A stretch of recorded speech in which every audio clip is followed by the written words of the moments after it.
personal statement reviewed. Oh. So that's being reviewed, and they also gave me like 4 secondary practice questions to answer, and then they sort of talk to you about your responses and help you explain better sort of what you've learned and how you've changed and grown.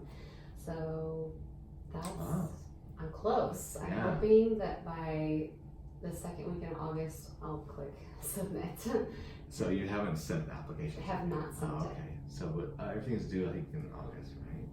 So you could have submitted as early as June 1st, but they can't see your application until June 30th. Today, medical schools can actually view applications.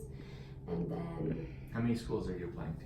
Do you know? I think my list is like 20 schools about. Perfect. Yeah. Good. All over. I'm not opposed to MD moving. or DO or... I would like to do DO because we were talking about this. I have more of a holistic approach to like the whole person, body, mind, spirit. I don't want to treat diseases. I want to treat people. I want to learn how to heal and learn about that whole entire process. Have you done like, well, I guess that's why we're shadowing DOs. So we'll talk about DO and that kind of stuff.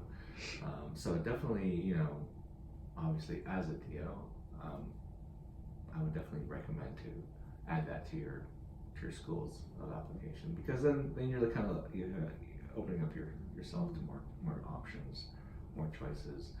I don't know exactly how many DO schools there are right now. I think there's almost like 40, between 40 and 50. I should probably look that up. I think 49. 49? I think so. Okay, so very good, thank you. But then right? So if you just broaden your group, and obviously, like you said, you don't care about where you end up going. That's the one big thing that I think students do, early on, is like they limit themselves. Like, I want to be near home. I want to be geographically near family or whatever. Oh, I want to be only in California, something like that, right? And then you just find out that, gosh, there's so much more opportunity. Sure. And being a doctor it's just a lifelong thing. Right? So you can't view it as like, oh man, for the next 4 years I'm going to be stuck. Oh, that's a bleak. That's nothing. I mean, 4 years here, 4 years there. I mean, my personal experience took me from, so my first time applying, I only applied to one school, right? Thinking like, oh, well, I should get into this school, they know me.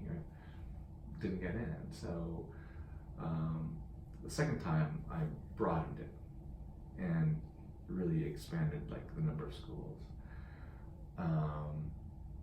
And then once but then that took me cross country, took me to Iowa, and then residency took me to New York, and then fellowship took me to Philadelphia. And so, that's kind of how you have to view the whole experience. Eventually, made it back to California, which is home, but throughout that whole journey, I guess you could say, you get to see so many different things, you experience so many things, and I think that's part of being a doctor, is like just learning all that, the experiences that you get from all these places. So anyway, so good. I'm glad you're opening that up, and then you have to, each step along the way, it has its own set of challenges and stuff like that. Absolutely. Personal statement, things like that. So what I want to do right now is, let's go into the patients in the operating room.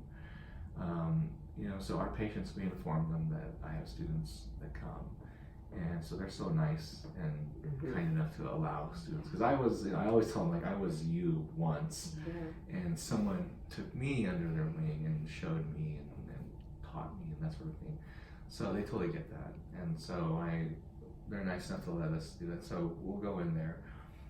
We're doing a facelift, this morning. So, but I do it under local anesthesia, and we'll talk a little bit how that works. So, but we're gonna go in there. We're gonna see the patient. I'll introduce you if she's awake, because sometimes they're a little bit sedated. And then we'll mark her, and then we'll numb her, and then while she's numbing, then we'll come back and we'll talk some more. So, all right. So now you've never been in the OR? Yeah. Okay. So we have a little hairnet thing, and then the mask, and we'll give you that when you get over there. And then, so let's go. Okay. All right.